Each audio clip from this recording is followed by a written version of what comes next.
Let's start with Burry because that's getting a lot of attention right now. Yeah, and Burry, famous, in fact, he was portrayed by Christian Bale in the movie The Big Short because he predicted the big financial crisis, the crash of the housing market back in 2008. In fact, he made billions as a result, actually betting against those subprime. Did you hear that? He bought credit default swaps on those risky mortgage-backed securities and personally raked in over $100 million while making his investors around $700 million. Talk about a bold move.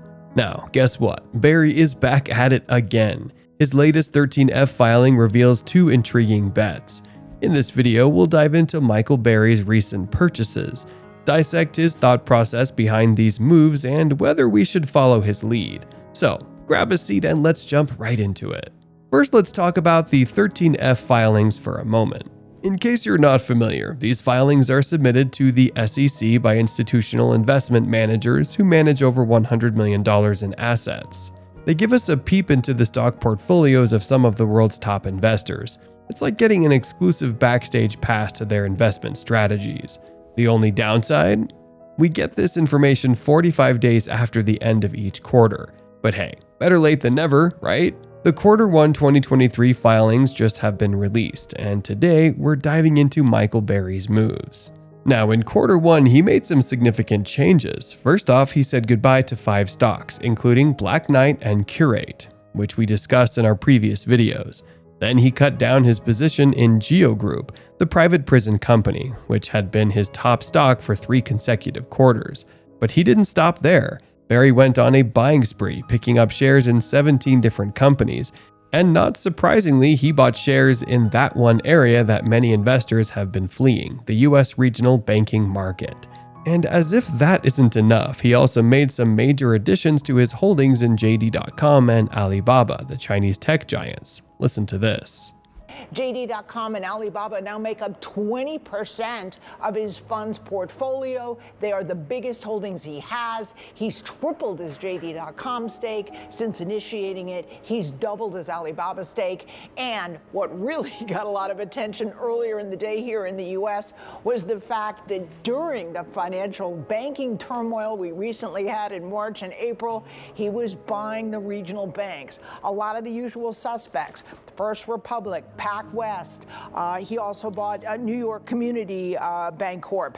The view is that perhaps you can see these have actually got some gains here, that if a smart guy like Burry is buying, perhaps there will be a bounce back in these shares. He was also buying some of the bigger shares, but again, getting a lot of attention among the 13Fs that have been filed. Right before we talk about whether following Burry's step could be a wise move for you, let's delve into the reasoning behind Burry's regional bank and tech purchases. Now, one thing becomes clear when we look at Burry's purchases of regional banks and Chinese tech. These two themes seem to dominate his recent investment strategy. The regional banks he bought include New York Community Bank Corp, Capital One Financial, Western Alliance, PacWest Bank Corp, First Republic, and Huntington Bank. Collectively, these bets account for 24.26% of his portfolio. This move by Burry is quite intriguing considering the issue these community banks are facing. While the Fed assures the safety of depositors, it doesn't necessarily mean shareholders will be protected. So, what's the rationale behind Burry's actions? Well, this is a best guess, mind you. It appears that Burry is taking a diversified approach towards regional banks, with the perception that the sell-off may be exaggerated. Essentially, all these banks have seen significant drops, ranging from 30% to 90%. So, Burry might understand that he can't make a big bet on any single bank, since the next bank run could occur anywhere. It's all about the psychology of depositors. But if we look at it broadly, the risk-reward of owning a basket of these stocks might be worth it in his eyes due to their incredibly low prices. It's similar to what Warren Buffett did with airline stocks in the past and is currently doing with Japanese trading companies. He can't pick a clear winner among the bunch, but he believes the group as a whole will thrive, so he places a basket bet. That's our best guess, and it seems to align with what he mentioned on Twitter as well. In mid-March, after the collapse of SVB, he tweeted that he expected the banking crisis to resolve quickly and didn't perceive significant danger. The mindset supports the idea that Burry is making a basket bet on deeply discounted community banks. However, some argue that Burry's bets on these banks might indicate the opposite thesis, that he's actually betting against them. According to an article from CNBC, the shares he purchased could be used to cover short positions in the banks. Let me explain how shorting works. First, you borrow someone else's shares and sell them at the current market price. Then you hope the shares decline so you can buy them back at a lower price, return them to the lender, and pocket the difference. It's worth noting that short positions don't appear in 13F filings, which could explain this perspective. So, to sum it up, Burry is most likely taking a straightforward approach by making a basket bet on US regional banks. He hopes that while some may fail, the risk-return balance is favorable for the group, given the significant price drops across most of these stocks. This is definitely the major news from Michael Burry this quarter. But besides this, there's another important area of focus, which is Michael Burry's increased focus on Chinese technology stocks in the first quarter.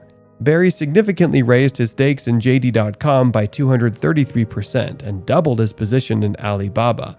These two stocks now hold the top spots in his portfolio, with JD.com accounting for 10.26% and Alibaba slightly behind at 9.56%. What catches our attention is that JD and Alibaba only appeared in his portfolio last quarter. We wondered if it was just a short-term move by Burry, given his tendency for such trades. It's worth noting that the previous quarter marked the relaxation of China's strict COVID policies. However, it seems that Burry has bigger intentions for these positions. With substantial additions in quarter one, he now holds a $10 million position in Alibaba and an $11 million bet on JD.com. Now, the big question is whether these positions will develop into long-term investments. Of course, these companies won't regain their former glory overnight.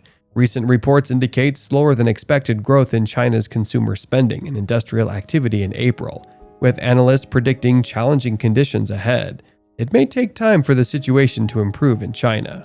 However, both companies have shown positive signs. Alibaba reported improvements in revenue, gross profit, operating income, and net income in their latest quarterly report, while JD.com experienced a seasonal decline in revenue and gross profit. They achieved higher operating income and net income compared to the previous quarter and year. Although China's progress remains sluggish and there hasn't been a significant overall boost in stock prices yet, we can still glimpse rays of hope. There are small indications of progress at the end of the tunnel. So, if those were the big two bets by Michael Burry for quarter 1 2023, should we then say following Burry's footsteps is a wise move? Burry is one investor we hold in high regard. However, before jumping on the bandwagon and loading up on bank shares like he did, there are a few things to keep in mind. First and foremost, you must remember that Scion's 13F filing, which was released last night, reflects the company's investments as of the end of March, approximately 6 weeks ago. It doesn't provide an accurate picture of their current holdings. It's entirely possible that Burry's perspective on any of the stocks listed in the filing has changed since then. They may have been sold from Scion's portfolio by now, meaning his current stance might differ from what was disclosed in the filing. With that said, thanks for watching and see you in our next video.